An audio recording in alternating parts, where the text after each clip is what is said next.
श्रीमद् भागवत महापुराण तृतीय स्कंद अध्याय 17। श्रीमद् भागवत महापुराण तृतीय स्कंद सप्तदश अध्याय है। हिरण्यकशिपु और हिरण्याक्ष का जन्म तथा हिरण्याक्ष की दिग्विजय। श्री मैत्रेय जी ने कहा, विदुर जी, ब्रह्मा जी के कहने से अंधकार का कारण जानकर देवताओं की शंका निवृत्त हो गई और फिर वे सब स्वर्गलोक को लौट आए। इधर दिति को अपने पतिदेव के कथानुसार पुत्रों की ओर से उपद्रवादी की आशंका बनी रहती थी। इसलिए जब पूरे 100 वर्ष बीत गए तब उस साध्वी ने 2 यमज जुड़वे पुत्र उत्पन्न किए। उनके जन्म लेते समय स्वर्ग, पृथ्वी और अंतरिक्ष में अनेकों उत्पात होने लगे, जिनसे लोग अत्यंत भयभीत हो गए।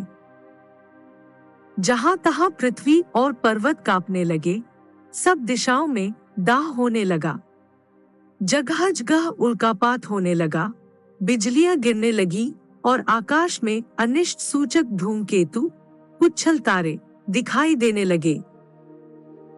बार बार सायन सायन करती और बड़े बड़े वृक्षों को उखाड़ती हुई बड़ी विकट और असह्य वायु चलने लगी। उस समय आंधी उसकी सेना और उमड़ती हुई धूल ध्वजा के समान जान पड़ती थी। बिजली जोर जोर से चमककर मानो खिलखिला रही थी। घटाओं ने ऐसा सघन रूप धारण किया कि सूर्य, चंद्र आदि ग्रहों के लुप्त हो जाने से आकाश में गहरा अंधेरा छा गया। उस समय कहीं कुछ भी दिखाई न देता था। समुद्र दुहती मनुष्य की भांति कोलाहल करने लगा। उसमें ऊंची ऊंची तरंगे उठने लगी और उसके भीतर रहने वाले जीवों में बड़ी हलचल मच गई। नदियों तथा अन्य जलाशयों में भी बड़ी खलबली मच गई और उनके कमल सूख गए। सूर्य और चंद्रमा बार बार ग्रसे जाने लगे तथा उनके चारों ओर अमंगल सूचक मंडल बैठने लगे। बिना बादलों के ही गर्जने का शब्द होने लगा तथा गुफाओं में से रथ की घरघराहट का सा शब्द निकलने लगा। गांवों में गीदड़ और उल्लुओं के भयानक शब्द के साथ ही सियारियां मुख से दहकती हुई आग उगलकर बड़ा अमंगल शब्द करने लगी। जहां तहां कुत्ते अपनी गर्दन ऊपर उठाकर कभी गाने कभी रोने के समान भांति भांति के शब्द करने लगे। विदुर जी, झुंड के झुंड गधे अपने कठोर खुरों से पृथ्वी खोदते और रेंगने का शब्द करते मतवाले होकर इधर उधर दौड़ने लगे। पक्षी गधों के शब्द से डरकर रोते चिल्लाते और अपने घोंसलों से उड़ने लगे। अपने खिरकों में बंधे हुए और वन में चरते हुए गाय, बैल आदि पशु डर के मारे मलमूत्र त्यागने लगे। गौएं ऐसी डर गईं कि दुहने पर उनके थनों से खून निकलने लगा। बदल पीप की वर्षा करने लगे। देव मूर्तियों की आंखों से आंसू बहने लगे और आंधी के बिना ही वृक्ष उखड़ उखड़ कर गिरने लगे। शनि, राहु आदि क्रूर ग्रह प्रबल होकर चंद्र, बृहस्पति आदि सौम्य ग्रहों तथा बहुत से नक्षत्रों को लांघकर वक्रगति से चलने लगे तथा आपस में युद्ध करने लगे। ऐसे ही और भी अनेकों भयंकर उत्पात देखकर सनकादि के सिवा और सब जीव भयभीत हो गए तथा उन उत्पातों का मर्म न जानने के कारण उन्होंने यही समझा कि अब संसार का प्रलय होने वाला है। वे दोनों आदि दैत्य जन्म के अनंतर शीघ्र ही अपने फौलाद के समान कठोर शरीरों से बढ़कर महान पर्वतों के सदृश हो गए तथा उनका पूर्व पराक्रम भी प्रकट हो गया। वे इतने ऊंचे थे कि उनके सुवर्णमय मुकुटों का अग्रभाग स्वर्ग को स्पर्श करता था और उनके विशाल शरीरों से सारी दिशाएं आच्छादित हो जाती थीं। उनकी भुजाओं में सोने के बाजूबंद चमचमा रहे थे। पृथ्वी पर जो वे एक एक कदम रखते थे उससे भूकंप होने लगता था और जब वे खड़े होते थे तब उनकी जगमगाती हुई चमकीली करधनी से सुशोभित कमर अपने प्रकाश से सूर्य को भी मात करती थी। वे दोनों यमज थे। प्रजापति कश्यप जी ने उनका नामकरण किया।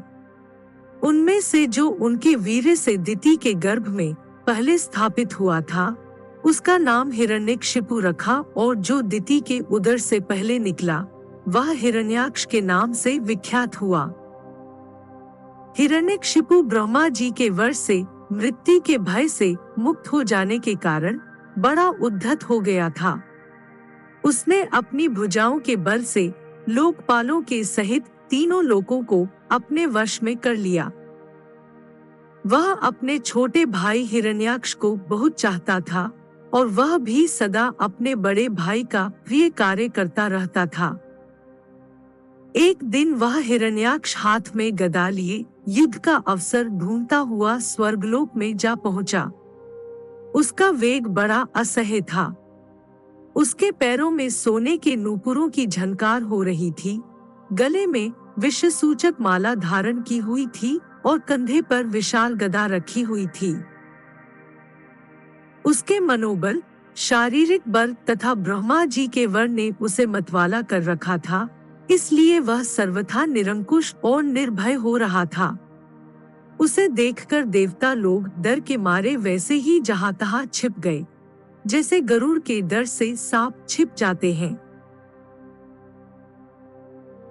जब दैत्यराज हिरण्याक्ष ने देखा कि मेरे तेज के सामने बड़े बड़े गर्वीले इंद्रादि देवता भी छिप गए हैं, तब उन्हें अपने सामने न देखकर वह बार बार भयंकर गर्जना करने लगा।